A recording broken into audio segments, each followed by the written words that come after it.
Hello, and welcome to the MMA Report. I'm your host, the best podcast host in the universe, Steve Cully. I would like to thank our sponsors at Procyon Partners, one of the top 50 fastest growing companies in the nation. They specialize in employee benefits, wealth management, and retirement planning. President Sean Rabinowitz, proud supporter of our podcast network, and we appreciate everything that he does. Green Street Trust International is owned and operated by Rennell Jump, and I am now allowed to say Jake Voskel.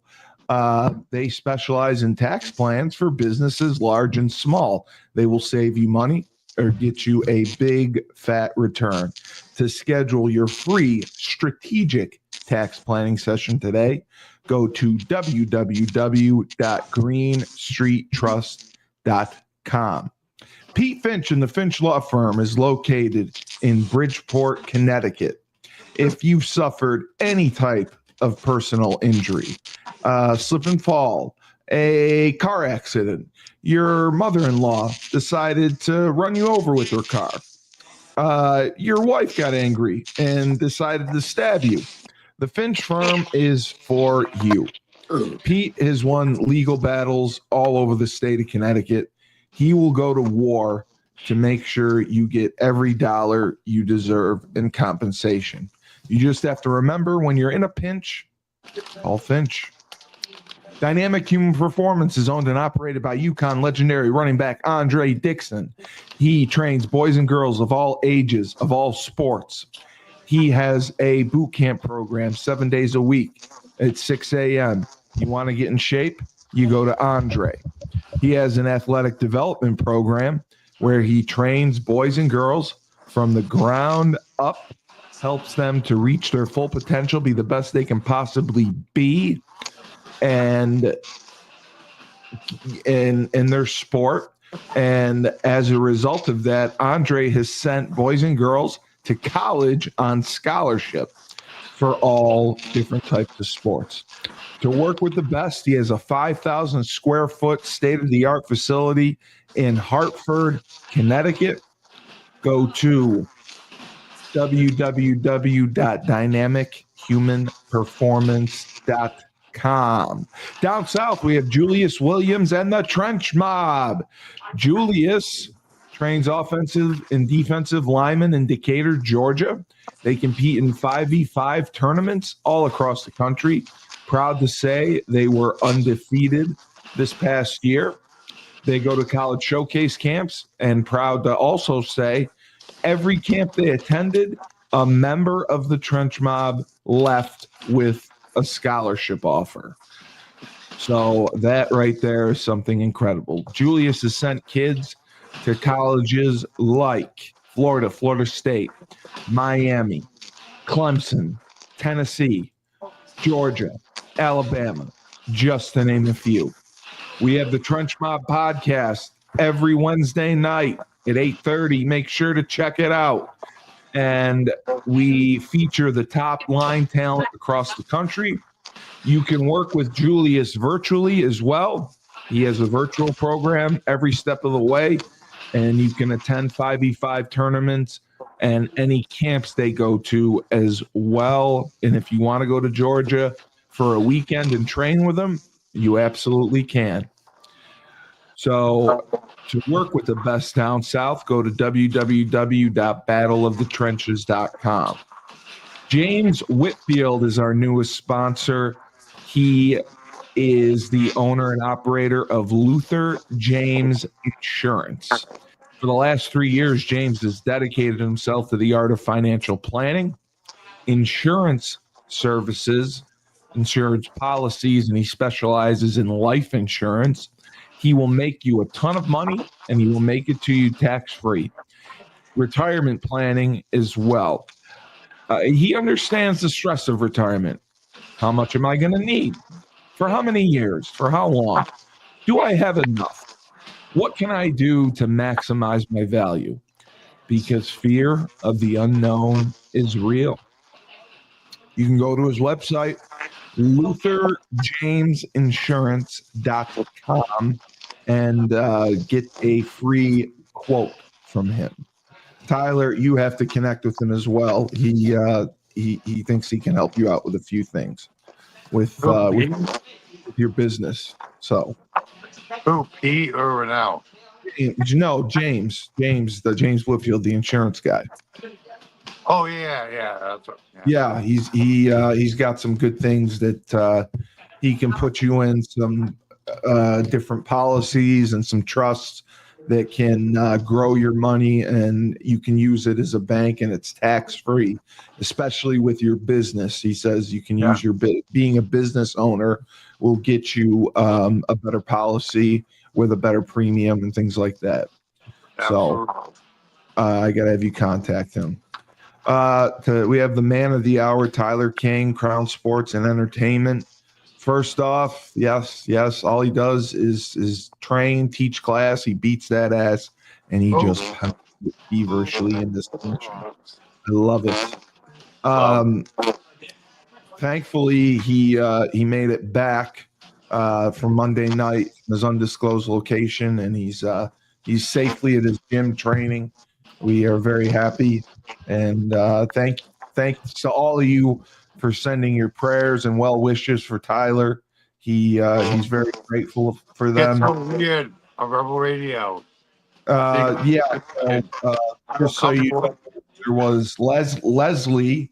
Leslie wanted to make sure. I had to knock out Antifa guys just to get here. I know. Leslie was concerned. Leslie asked if you were okay. She checks your Facebook or whatever to see if you post anything, and she was concerned. So who's that, Maria? No. This is the random person named Leslie. She was concerned, and she sent her well wishes. Let me see who else I had on here that did say something. So it was insane clown posse forever. Tyler is the greatest. Is he safe? Where is he located? Norina wanted to know. So Tyler, you send him off to dangerous areas by himself. Why do you have no regard for his safety? Is he okay? How do you stay in touch? Number one, I'm me. If any one of those Antifa guys tries to attack me, they'll be injured very badly. Number two, I carry, so relax. Yes. Yes, he carries. Elizabeth, who is actually very good looking, Elizabeth said, Tyler, we appreciate your patriotism, and we hope that your safety never gets compromised. Please stay safe. Please don't do anything stupid and put yourself in harm's way. So Elizabeth, just so you know, you can send me these messages on my Instagram, Tyler K52. You can. We'll make sure that she does that. So we're gonna take a look. First, we're gonna discuss Conor McGregor. This kind of just seems just unnecessary and piling on. Obviously, UFC is not working with USADA anymore. They're working with the Combat Sports Anti-Doping. I thought they would drug-free sport, but I don't know. Yeah, well, so his suspension is retroactive. It goes back to September 20th, 2024, because they apparently said Conor missed 3 tests. So he was knocked for having basically 3 whereabouts failures. He missed tests in June 13th, September 19th, and September 20th, 2024, where he did not provide. So that was USADA. Okay, so let's look at the dates here. If I'm not mistaken, USADA was still controlling the UFC's drug testing program, right?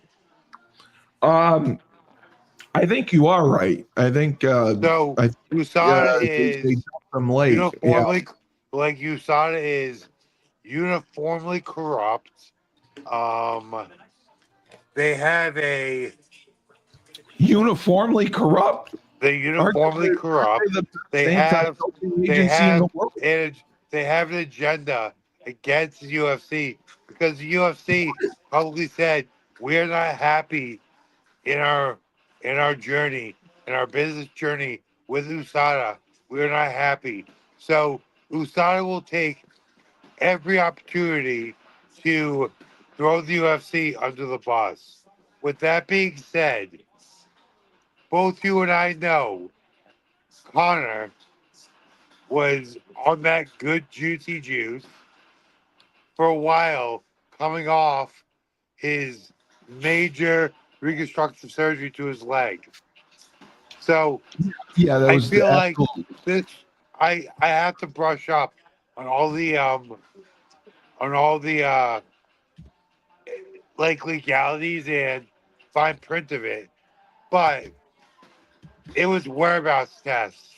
So you're telling me that USADA was going to send an agent to like Italy Well, to make Connor right. pee in a cup on his Lamborghini yacht? I know they I'm not do gonna that. lie to you. I would love to rebut right now, but They anyway. do. They do it in WWE. They do the same thing. If you don't give accurate information, or if you come to an event that you're supposed to be at and you're late, and if it's happened where I don't know if you heard, but there were a couple performers who were unable to produce a sample because they were so dehydrated, and they got knocked for a violation because of it. So it has happened. These are technicalities. Let's make sure everyone knows. I just want to like put it out there. Also for these WWE talents, there's no positive drug test. This was, oh, Right. we Correct. didn't know Right. where you were because we were gonna send an USADA agent to make you pee in a cup on your Lamborghini lot on the French Riviera. Like, Yeah, they're going to really track him down. And that just makes me laugh. Yeah, they're going to send a USADA agent to his Lamborghini, like the USADA to his agent, yacht, like holding up the car's permission literal to enter. Lamborghini yacht in a speedboat. Carter, you gotta Yeah, pee this cup. Like, yeah, permission to come aboard, sir. That is funny. That is funny. honestly, like to the letter of the law, USADA, drug treat, whoever, they have to the letter of the law. They have a point. They have a case. Carbon, See, they but test.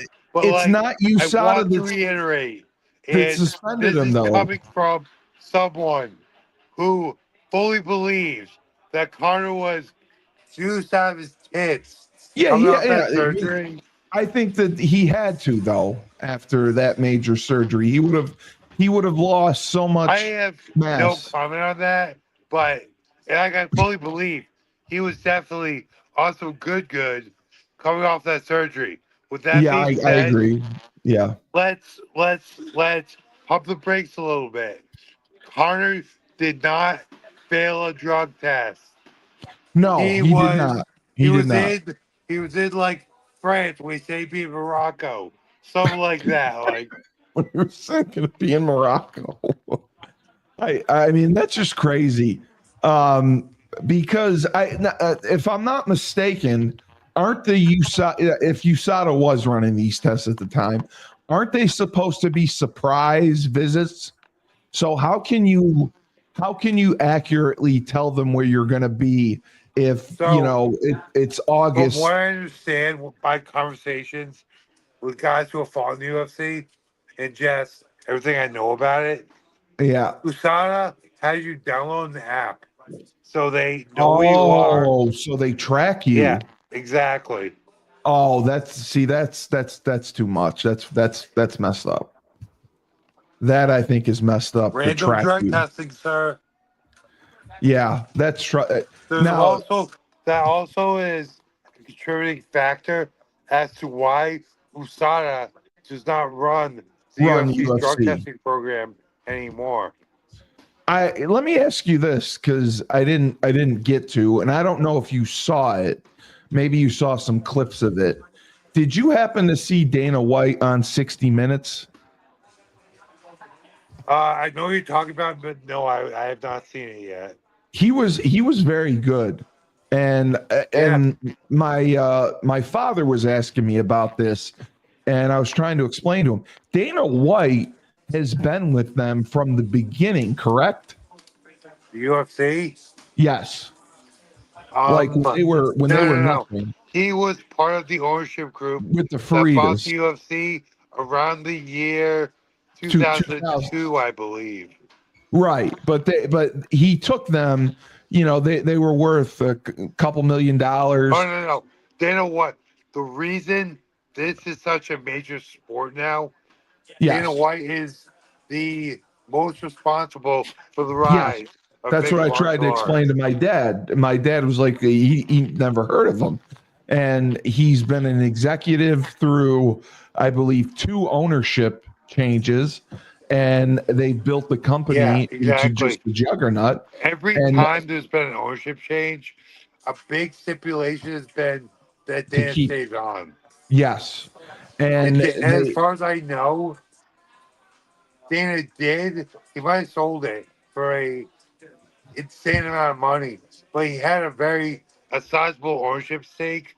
he So did, yes. so He did. He either still has a lot of either stock. his stock is worth close to $1 billion now, or he got a giant buyout.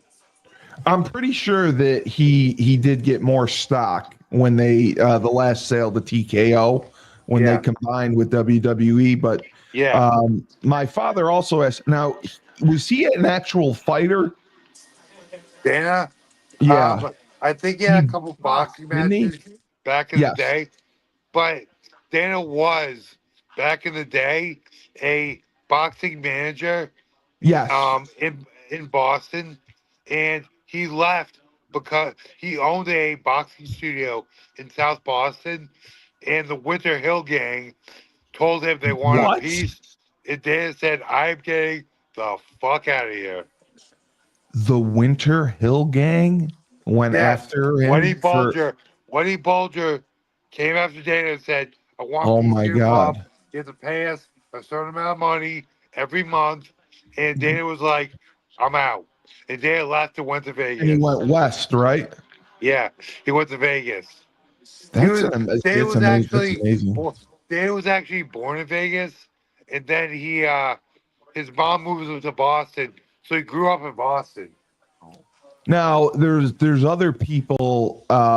They were angry about the 60 Minutes interview because they did not question him about the incident where he slapped his wife.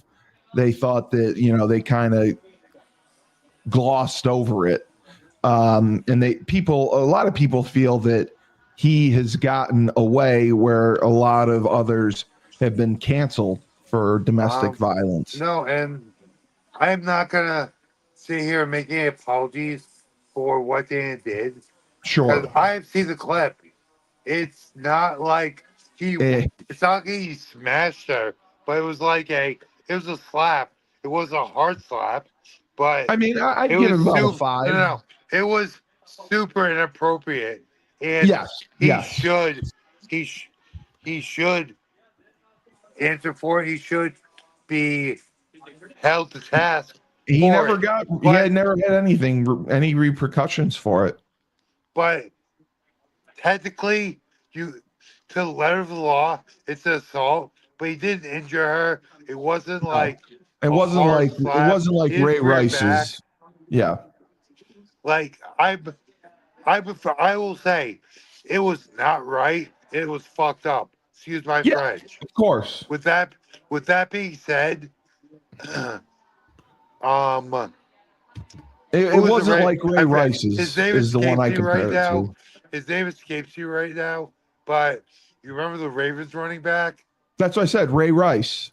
Yeah, it's not like this was a No, Ray Rice incident. Ray There Rice has where he knocked been her unconscious. yet the media didn't really pile on, but No, it wasn't a thing where like he didn't hurt his wife. It was like no, no. it was a kind of a throwaway thing, but it wasn't right. It was Right, fucked up, right. and you know, No, I agree he, with you. what's that? I agree. I agree with you. Ray So Rice, like her body was I limp. I'm not gonna make any apologies for him, but I don't You think agree he should have he got should be more. canceled, and I No, don't think that I feel like he's paid for it privately with his family, and I don't think we need to drag like Dana White. Listen, he has done plenty of effed up stuff over the years. I yes, think this isn't one of the worst things he's done. I would agree with you there. So we're gonna get to the pay per view. I got to watch some of it late, and it actually was ended up being really good. Even Oh, with the card, this is one of the best pay I per thought the views card was I've good. seen in a while. Yeah, I thought they stacked the card pretty good, and the bouts were all entertaining, and I thoroughly enjoyed some of the matchups.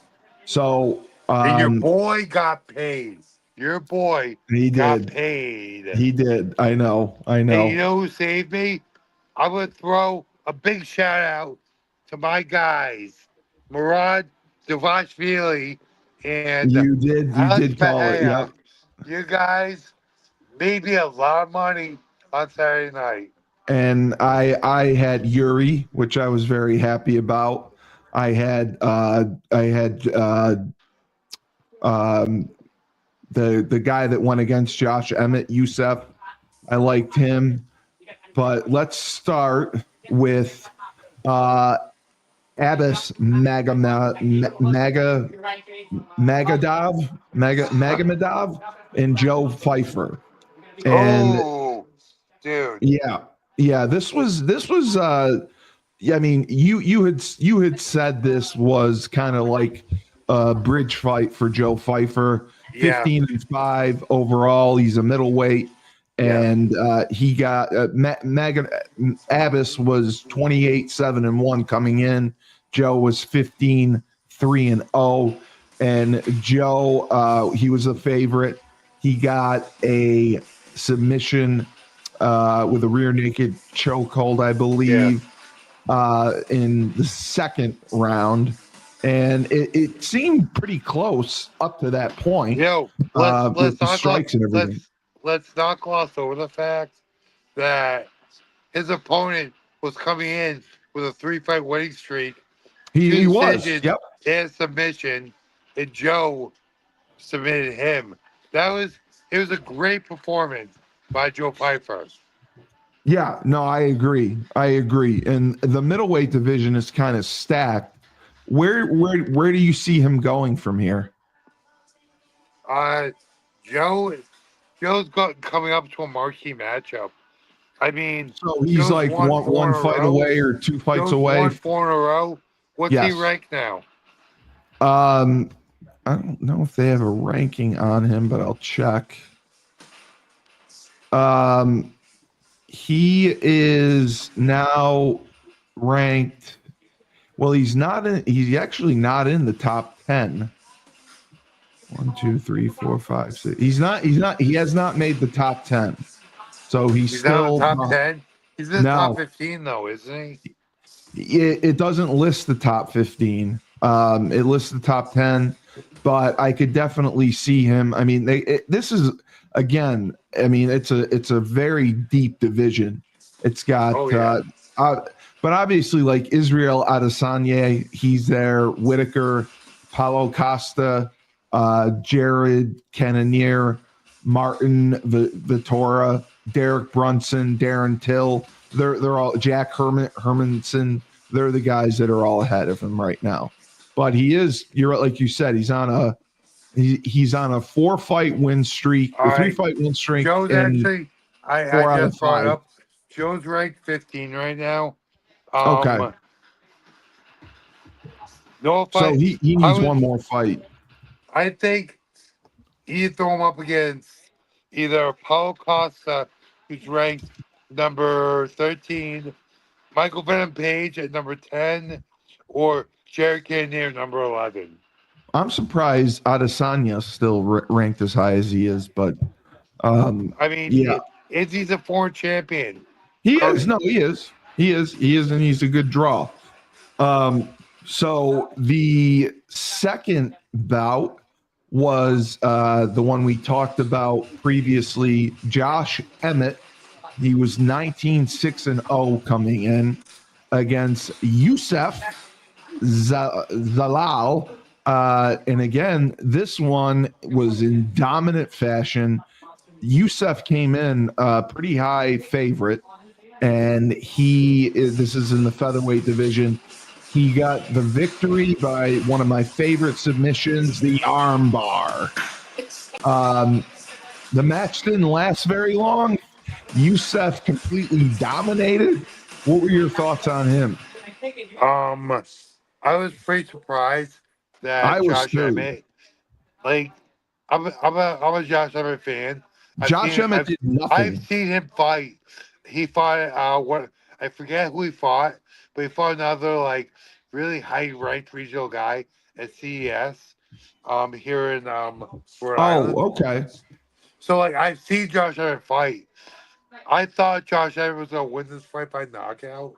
And Youssef said, okay, that's funny. Youssef good story. Youssef implemented his grappling to a great degree. I was very impressed by Youssef's implementation of his game plan. He didn't get into a lot of times guys that will get drawn in to a firefight with Josh Emmett, and Josh Emmett wins that every time. And Youssef was very disciplined and implemented his game, locked Josh Emmett up, got him on the ground, and Josh did kill his heel, his ground game, and was able to get a submission. I was very impressed by Youssef. And Josh Emmett now has lost 4 out of his last 5. Could he be on the cut list? That's hard to say. Just based on his record, yes, he could be. But the UFC loves strikers. The UFC loves guys with a lot of knockouts. That is Josh Emmett. And it's not like he's a heavyweight where guys get knocked out all the time. No, you're right. This is lightweight, right? Featherweight, yep. Featherweight. So you don't have a lot of exciting guys with that kind of power. So I don't think he'll get cut. But Josh Emmett's 40 years old. He needs to go on a run, needs to win his next fight by knockout and go on a run. He's near the end. He's 100% near the end. So yeah, he's got a couple more chances left. But he needs a good performance in his next fight. So this was the fight you and I disagreed with, and I'm happy that my guy won. Dude. It was Yuri versus Khalil Roundtree in the light heavyweight division, and Yuri got the knockout / TKO in the 3rd round with some vicious punches. He was a slight favorite going in. The fight was pretty balanced overall. This was such a good fight. It was such a good fight. Yeah, it was. It was a very good matchup against 2 guys with a lot of experience and 2 guys who really were looking to propel themselves off a victory. And you could see it. And like I said, I thought this was one of the best matchups that Dana could have made. It really was. It was such a good fight. The biggest thing here was,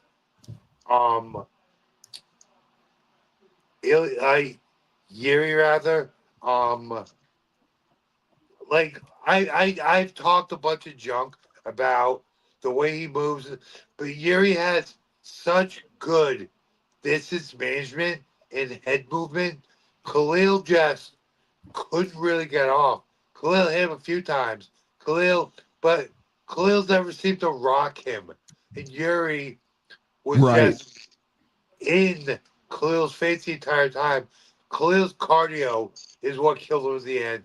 Yuri just kept pressing, and Khalil's cardio withered at the end. Here's the other thing, though. The entire time, excuse me, Yuri was landing the entire time, and when you're getting hit, that will sap your cardio. And at the end of the fight, just Khalil was just drained.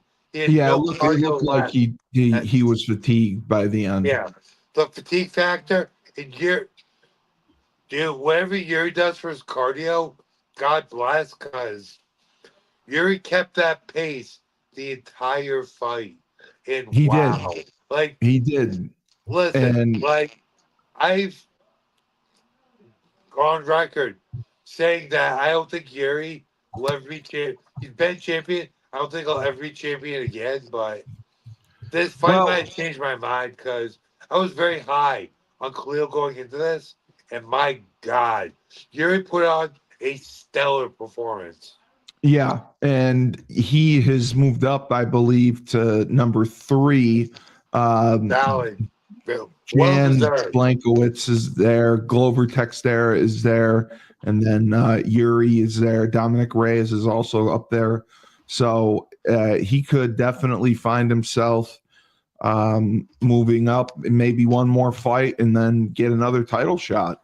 Oof. I don't see Yuri ever beating Alex, but I don't either. No. I don't. I don't see that at all. Let's party. If Yuri wins 2 more fights and Alex is still champion, hey, let's party. Yeah. So this was one of 2 title fights on the card. The semi-main event. Your boy Merab against Corey Sandhagen. Merab 21-4-0. Sandhagen 18-6-0. This was for the bantamweight title, unanimous decision across the board. I mean, 49-45, 49-45, 49-46. I mean, I thought Merab, like we talked about him when we had Frank on. He's a spider monkey. He's all over the place. Yep. He's just quick, and especially in this fight, he just dominated as far as total strikes, significant strikes, head strikes. Anywhere you look, he controlled. Even in control, he had 10 minutes of control, where Corey had 0, and he had 20 takedowns. That's what blew me away. 20 takedowns. I've never seen 20 takedowns in any kind of fight. The machine.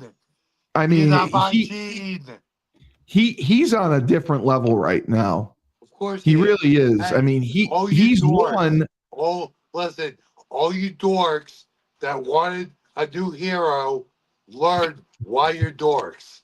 Corey Sandhagen, listen, I know Corey is a great fighter. He's a dork with a back tattoo.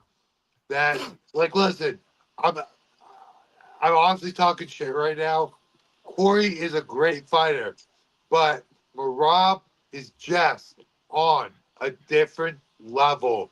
And on top of that, he's in one of the top camps in America. He's one of the best coaches in America. On top of the fact, he is top 3 to 5 wrestlers to ever fight in the UFC. He's in which you said, yes. Like, I think the only fighter right now on the roster who's even close to Merab as a wrestler is Islam. Right. It also Right. happened. Like all you dorks that thought Corey Sandhagen was gonna just no. Well, I mean, Nobody, with no the one is size that beating he had, Merab. people thought that he would do it. Yeah. Yeah, no. Corey's a good fighter, but sorry, all you dorks, you ain't beat Merab. I've seen Merab wither amazing fighters. Just what he does. Merab is his nickname is so well placed. The He is machine. a machine. So, what do you say to the people who complain that Merab doesn't take anyone out? He only wins by decision. These are top 5 fighters in the Yep. world. He beat O'Malley twice. The Yep. world. And like, listen, He beat Ceruto. Yep. like Corey, I'm talking shit right now, but Corey is a great fighter. He's fighting the best guys in the world.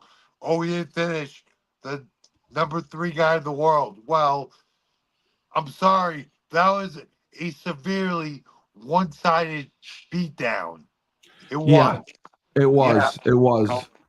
It So, was. It was fun to watch. while he didn't finish, and I had him, I bet I have him in a bunch of parlays, but like I had a solo bet, Merab by decision was like plus 800. I thought he might get submission. Corey's a good fighter. He was close. Yeah. But I mean, he had 10 minutes of control time. if you watch that fight, you made a very good point there, Steve. As far as the control time, Corey was not offensive. Corey was in survival mode. He was on his that heels fight. the whole time. Yes, He I was agree in with you. survival mode. When he's on the ground, he was trying to survive. Not trying to win, trying to survive. I agree. And it was a great victory for Merab, and he's the bantamweight champion. And I don't see anyone challenging him to make him relinquish that title. I think he's going to have that for a few more title defenses, and I believe that was his 4th. At least. Yeah, of course. So this was the light heavyweight main event. This is the one that we all have been waiting for. This poor guy has been waiting forever to fight, and you could tell by the time he got out there. Now listen, Magomed Ankalaev has been very impressive, and he came into this fight the favorite. He was the favorite coming in. Hey, excuse me, radio listeners. Yeah. The odds. That was some effing bullshit. Yeah, that was crazy to me. Now I get it because. Hey, by the way, thank you, odds makers, because y'all made me some money. But you have to remember, he was the champion coming in. I believe he had beaten. Okay, Uncle Live was the champion. This was a rematch. Their last fight, they fought each other. Uncle Live won a decision. There's been multiple reports. Alex was injured in that fight, which I believe. After seeing this, now, Alex came out in this fight. Dude, he clocked Uncle Live with that overhand right. It was smashing with leg kicks. So, So he came out with a man on a mission. He came out with the fury of not fighting John Jones, and he took it out. So I feel like Alex's mentality in this fight was, okay, I can knock him out. He can't knock me out. The worst he's going to do is take me down, and I'm not hurt for this fight. Alex said, F this, I'm going to go play knock him out or be knocked out, and he probably can't knock me out. And Alex knocked him out. I had Alex by knockout, a bunch of my props. Well, it's just amazing that in round one with 1:20 left, Alex had 28 total strikes, 28 significant strikes, 3 body shots, 4 leg shots, and he just beat the crap out of him. Beat the 28 bag shots, out of him. 28 shots in one round is amazing. Exactly. And like Alex like really showed like his listen, I know it, all the experts know it. Alex really showed a diversity of strikes, but there I don't think Ankalaev got hit with one shot that didn't make his whole body cringe. Alex was just tagging him up. So that was a great pay-per-view, and it moved Alex up to number 5 as pound for pound champion. He had dropped down to 9th. Aspinall is still ranked 4th, and he's got a bout coming up against Cyril Gain on the 25th, which I think he will dominate. I think he's gonna mess her up really bad. Yeah, Merab ended up moving up to being the 3rd ranked overall. They don't know who he's going to fight next because he's beaten everyone. Islam is number 2, and obviously Ilya Topuria is number 1. Ilya's cool. So, and I just got to ask you quickly, they did announce the fight at the White House is going to be June 14th, 2026. Do you believe that someone wants your thoughts on the next Topuria fight? Do you have any idea who we may fight next? Give me 1 second. I have the rankings right here. Well, they don't always go by the rankings either. Okay. No, I have the rankings right here. Give me a second. So, how top 5, I mean, how can there be 2 light heavyweight champions? I mean, so they got to have Pereira fight. Okay, you'd have to think that Arman Tsarukyan is the one. They'll trust Arman though. They'll trust him. Oh, he's right. So he has to go win another fight. Charles just lost, right? Yeah. Yes, that's who he beat. He beat Charles on June 28th. So if we fought Max, it'd be a rematch. Honestly, Islam is fighting Jack Della Melodana on November 15th. I think that'll be a good fight. Out. So he's not going to fight Islam. I think the fight's just Gaethje. Oh, that would be a good one. That would be a good one. Gaethje, his last 2 fights were the greatest knockout of all time. We got knocked out by Max Holloway. And then he came back and he beat Fiziev. I believe he won by decision. So I think Gaethje makes sense, but he needs another win. Max, I mean, Ilya's already beaten Max, so can't really do that one. Ooh, it's gonna be tough. There's a bit of a log jam right now. Yes. Ooh, I mean, I'm looking at it right now. Honestly, Arman makes the most sense. I just don't think UFC trusts Arman. Right. Ilya's already beaten Oliveira, so he can't fight Oliveira. Hooker, he's been too streaky. Nah. The fight I think Gaethje, you're right. Probably. The fight that will print money, though, but the other guy needs one more win, will be Patty. I know you like Patty. All right. Patty's ranked number 7 right now, so you could make the fight, but I really think Patty needs one more win versus the top 5 guy. Probably the fight to make is Patty versus Arman Tsarukyan. is the winner of that fight should fight Ilya. All right. Well, Tyler, thank you very much. That was a great show, great analysis. I have to pop over to the good old Trench Mob show with Julius, and great job. And you stay safe, and we will talk with you soon. For Tyler King, I'm Steve Cully, the best podcast host in the universe. This has been the MMA Report. Remember, when life gives you lemons, don't make lemonade. Take 2 oranges, throw them right back at life.